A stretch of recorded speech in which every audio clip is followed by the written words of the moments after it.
Hello and welcome. Welcome to Your Finances and You. My name is Biodun Olugoji. Today we'll be talking about managing your expenses, and we'll be looking at the various categories of expenses that people normally have, and how you can minimize your expenses so that you can maximize how much you have available for savings and investment. We'll come back with all these points right after this time out.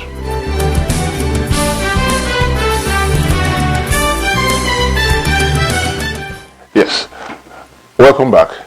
We'll be talking about the categories of expenses that a normal person will have, and we've identified 7 main categories of expenses. That is your accommodation, your housing, your food, your clothing, travel, charity giving or site, entertainment, and investment. Now, these 7 categories of expenses are what people normally spend their money on. Spend money on accommodation. It's not discretionary. You don't have a choice. You have to live somewhere. You have to sleep somewhere. So that is main. Then secondly, you have expenses on food. Again, it's not as discretionary as people may think it is. You have to eat. Then 3, you have clothing. You have to spend on clothing some way or the other. So these are the major non-discretionary items of expenses. By non-discretionary, I mean you have to spend on them one way or the other. But you can also control the way you spend on these areas of expenses, as we shall be seeing later on in the program. The other discretionary areas of expenses are your entertainment. What is entertainment? Every time you go out, every time you eat out, or every time you take your friends out, that is a discretionary expense, meaning that you have a control over how you do this, how you spend on this. Another one is charity giving. Charity giving is you have a favorite church, you have a favorite charity that you give a certain percentage of your income to. Then you can decide how and where you actually give this charity. And then finally, savings and investment. You have a choice as to how much you invest on a monthly basis, or how much you save on a monthly basis, and this should actually form a percentage of your expense. So in a nutshell, there are 7 major ways in which we all spend money, but the issue is we don't have control, or we don't monitor how we spend money in these areas, and that is where a lot of people find that at the end of the month you just earn your income, you earn your salary, but you don't really have anything kept by, simply because there is no conscious effort to know how you are spending your money. We'll be discussing this further. We're looking at how to go about it, how you can manage your expenses, or how you can control each of these categories of expenses as we go on later into the program after this short break.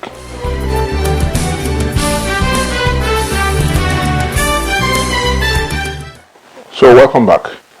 Earlier on, we mentioned the discretionary spending, that is those you have control over, and the non-discretionary spending, those expenses you don't have control over.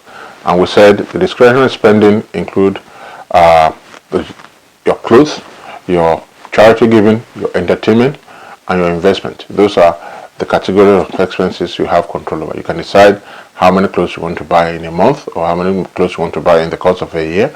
You can decide how much and how you will give to charity.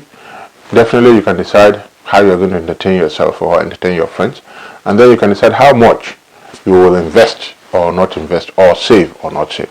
Now the non-discretionary spending include expenses on housing. You don't have a choice, but you also have a choice into determining the amount you are going to be spending on housing, you and your family. Then on food, you don't have a choice but to eat. Everybody has to eat to survive. Then on travel, you have to travel one way or the other, but you can also have a choice and control how you spend on traveling. And then finally, on your health.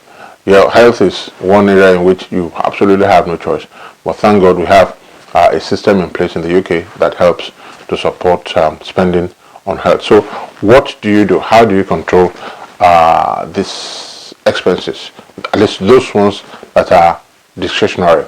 Number one thing to do is to have a percentage monthly amount that you want to spend in each of this area. You can do a rough calculation. You can say, okay, out of 100% income that I have, I'm going to give 10% as tithe to charity. That one, you don't have a choice about that. Then the remaining 90%, okay, I want to have 10% as savings. Okay, so that leaves 80%. The remaining 80%, maybe 20% must go towards my housing or my rent or my mortgage. You don't have control over that. Then out of the remaining percent, okay, 10% goes for each of the remaining areas. That way you have a rough mental calculation of how much should be going into this area. But you have to note the way in which we've just arranged it now. The first 10% of your income goes to a charity, your favorite church, your favorite charity. Okay, the first 10%. The second 10% goes into your savings. That is, you have to pay yourself first.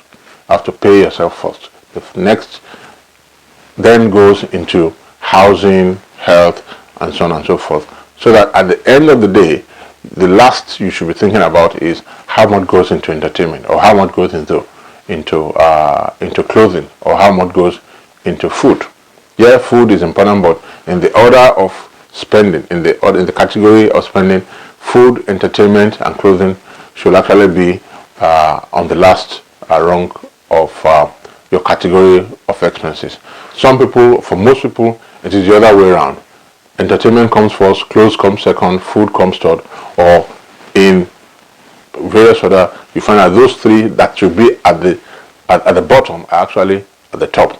So that way they don't have control of how much they save, how much they give to the charity, or how much to give to investment in themselves or in their children's future or in their own future. So you need to get this category right. Secondly, you need to also have a monthly target of savings. If you're saving towards buying a house, or saving towards your children's education, or saving towards a particular investment that you want to make, then you must have a monthly savings target. Oh yes. Then I'm looking at £2,500 every year. So if you divide that again by 12, then you're looking at saving at least £200 or £300 every month. So that gives you a rough idea of how much you're going to categorize into the amount that goes into your savings. Then you also need to have like a monthly budget, a monthly personal budget of how much each of this category of expenses should be. You can get a small spiral notebook which you can jot each of this amount down. First, create the 7 categories of expenses. Then secondly, look at which percentage of your income will go into each area, based of course on the set criteria. You know that 10% of your income goes as your tithe. Then the next percentage should be determined by how much saving you spend this money. If you look at your debit card, or look at your pocketbook, or you look at your small bank statement on a weekly basis, you can do that. You can use that to know how much have I spent, or mentally, or your sticky note, and just try to jot it down. The very act of doing this, or going through this process, kind of guides you, kind of be like a reference point of how you spend money. And the more you do that, the more you are more able to control how you spend. That way, a friend cannot just come to you and say, "Hey, let's go to the party. Hey, let's go and eat." Mentally, you will have said, "How much have I budgeted in this month that I'm going to spend on entertainment?" If you budget so much, then nobody can suddenly call you, and then you go and spend £100 on on a party, or £100 on entertaining friends, or taking our friends to the hotel, or so. unbudgeted expenses. Then you need to, like I said, do a weekly check of how you spend money, and then over a period of time, a pattern of expenses or a pattern of spending will emerge, which will show you, okay, which area are you spending your money? Are you spending your money more on clothes? Are you spending your money more on entertainment? Or are you spending your money more on food? Spending more on food than on, say, investment in your in your personal project or investment in your own education. It will show you this pattern. The aim of the whole idea of this set of activities is to like give you a guide that straighten you and move you away from the random spending that you've been doing into a more structured, a more controlled form of spending. We'll be coming back to you with the final steps on how to control your expenses right after this short timeout.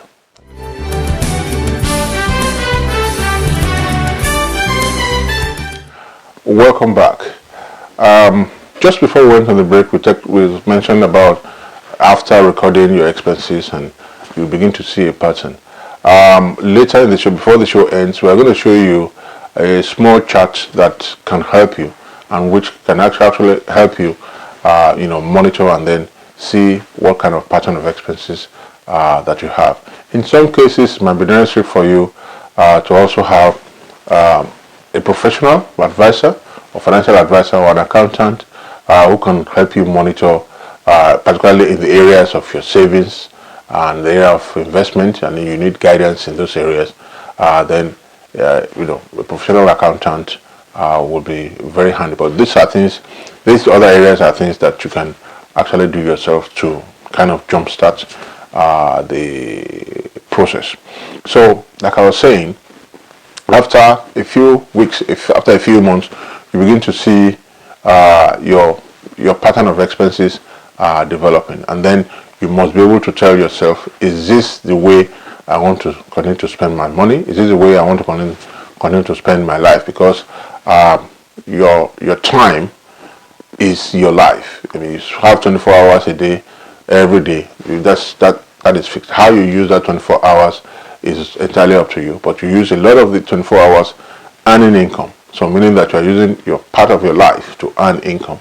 And the way you spend this income is so very important, because ultimately how you plan now, how you plan today is how it's going to what is going to happen to you in the future. I'll give you an example. There is a couple that inherited a large sum of money, actually about £250,000 a few years back. And when they came into this money, they were so happy. Family came around them, friends came around them. That's a natural thing when you have money. But the good thing, they were able to pay down on their mortgage, and they're able to change their car, change their clothes, and go on a cruise. But within 5 years, in fact less than 5 years, they were broke. The money is gone, simply because there is no plan. There's no conscious effort to direct the way the money goes. Money is very easy to spend. On a weekly basis, this newly rich couple was spending average of £5,000-10,000 because they have friends and they have family always coming around with them, go out and enjoy. But because there was no conscious plan, there was no roadmap for them to follow, within 4 years, £50,000 went down the drain. Now they're back looking for a job. Of course, a lot of people will say, after inheriting £50,000, I can never be poor again in my life. But it's more complicated than that. You need to actually focus. Also, you have quite a number of people earning £2,000, £3,000, £4,000 a month, and yet at the end of every month, they still don't know how the money goes. They don't know how the money goes. Ask them to say, oh, it's because my income is low. Maybe if I start earning £6,000, it's going to get better. So they go for another course, or they go for a refresher program, and then the income is increased. And yet the same pattern of complaints still continue. Oh, I don't know how the money goes. Simply because you have not ordered your priorities of spending correctly. You have putting entertainment and clothing and jewelry before investment, for example. So every month they're spending £2,000-3,000 buying clothes for parties, for birthdays, for events, for obituary anniversaries of 10-15 years grandfathers that have died. And then you buy jewelry to go with it, you buy shoes and bag to go with it. At the end of the month you spend £1,500 out of your salary without any amount to invest. So you find that even if you continue doing this for the next 10-15 years, okay, you keep getting the same result. And unfortunately the working life of everybody is actually getting shorter, because the longer you work, the less productive you become, and the more younger people are coming to take those jobs from you. So you need to have a very concrete and very strict guideline as to how to plan your expenses. Now, I mentioned earlier that we're going to show you a small chart that can help you, that you can use on a daily basis. You can put it on your laptop, have it on your tablet or iPad, and then kind of just use it to monitor how you spend. We are going to do that right now, and we'll also be looking at some motivational aspects, what we can use to motivate ourselves on a daily basis. There is a book that I like to read. The book I'm currently reading is called Developing a Prosperity Consciousness, and it's written by Alan Harvey. You can get it online. You can get it on Amazon.com. I'll tell you later on which website you can get the book on. But developing a prosperity consciousness talks about having a mindset that this world is full of opportunities. The world is waiting to help. The world is geared, is created for you to succeed. If you go to the big cities, if you go to Canary Wharf, you go to Central London, you see big buildings. These buildings are owned by human beings.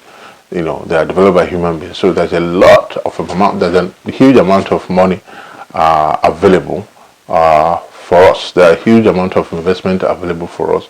There's a huge amount of opportunities available for us, and we are only required to tap into it, to have the right mentality to be able to tap into it, so that we can claim our own piece of the cake, so to speak. We'll be mentioning some of these other motivational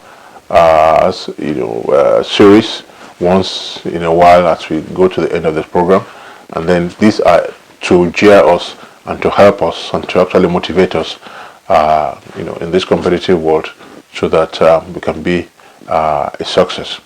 Now, you can see our numbers, our contact details on the screen. If you need to contact us for advice on savings, on managing an account, for example, managing an ISA account. An ISA account is an investment savings account, which entitles you to tax-free interest income, and that helps you to save towards a particular goal. There's even a mortgage ISA account now that the government has authorized, which helps you to save towards a deposit on your mortgage, and this is the interest income on the account is also tax-free. So these are things that we can advise you with. Or you have an investment plan, or you have an investment idea, you want to take it to the next level, how you want to go about it. Probably you need team of finance advisor or accountant, or you need a legal team of people that can advise you on how to go about it, registering your business, registering your ideas, or patenting a product or a new innovation you have in mind. You can call us and contact us, and then we can give you guidance on how to go about this. Now we'll go straight to the couple of slides we've put together, which you can use on your computer. You can have a spiral notebook just to be able to categorize your expenses and divide them into certain percentages that that you can stick with, and then You can use that as a guide for yourself on a daily basis to know how much you should actually be spending on what, so that you can have maximum utility, maximum value for your income. Like I always say, it's not the amount of income you earn that matters, is how much you are able to save of how much you make. If you make £100,000 a month and you're not able to save £10,000 a month or £1,000 a month, you are not better than somebody who earns £5,000 a month and able to save £1,500 a month on it.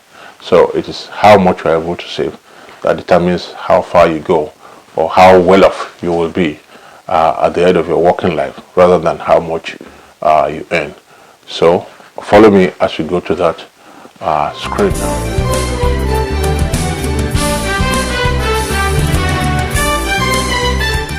This is a typical expense monitor. You have the across on the top, you have the expense monitor showing as the heading, and then this is based on a monthly net income of £1,200. By net income, we mean tax has been deducted, so the actual amount that enters your account is £1,200. Now we've shown the days across on each of the rows. The first row there shows you the days: Monday, Tuesday, Wednesday, Thursday, Friday, Saturday, Sunday, and then the total column, which totals each of the days or all of the days together across. And then the last column there is the percentage columns. We'll talk about that later. Now if you go down, the first row is accommodation. How much do you pay on accommodation? Let's say you pay your rent on Monday, so you have £640 as your monthly rent, which should, and in London actually £640 will be an adequate amount for rent, monthly rent. So you have your £640 in that column, and you pay your rent once a month, so you're not paying it again until the following month. So you have total of £640. Now the second row, you have food. Usually you do your shopping on Saturday, and that is, let's assume, for a 4-week period, £160, average of £40 per shopping. So the total column shows you £160. Now the third row shows clothes.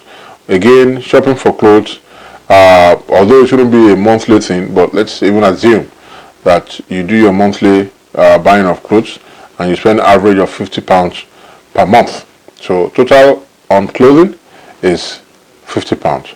Now travel is a little bit complicated, because average travel can range from anywhere £3-4 a day to £8, but here we've agreed or put in £8 averagely on a daily basis, and then £6 for the weekend, totaling £52.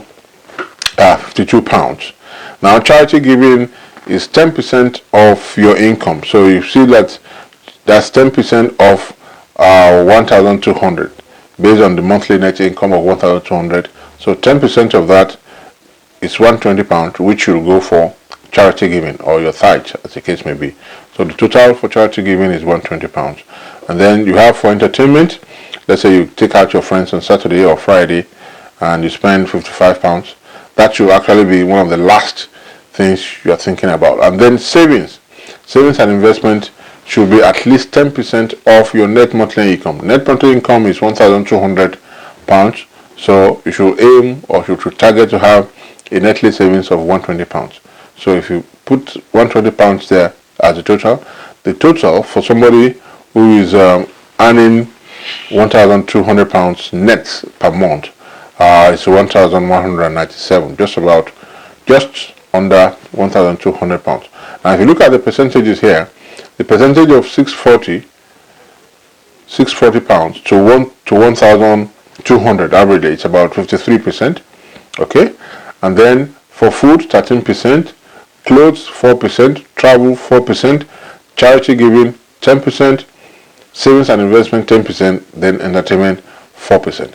So mentally you can say, okay, in these percentages or in these proportions, this is how I'm going to distribute my income, or how how I'm going to spend my expenses on a monthly basis, and that gives you a rough estimate of how much should be going into the seven categories of seven major categories of expenses that we identified earlier in the program. Well, what we have here is just like a guide, a rough guide of what you can do. You can put it on your system, on your laptop if you have, or you can put it on your iPad, and then it can be a guide for you. Once you are exceeding all these amounts, then something should be flashing in your mind that, look, I'm spending out of plan, or I'm not spending according to plan. If you don't have an iPad or you don't have a laptop, you can have a piece of paper, a spiral notebook. You can design something small like this on it, and then you can monitor your expenses on a weekly basis or on a monthly basis. And the idea is to focus on the total column. Once you focus on the total column and you say at the end of the month I should not be exceeding this amount on each of the seven categories of expenses that we identified. Once you start exceeding it, then you know that definitely you are spending out of plan and you may not be able to meet your financial goals. As the program goes on, we'll develop more and more templates like this that can help, that can guide, that can direct you on how to plan your savings, plan your investments, plan your retirement, and other important aspects of life.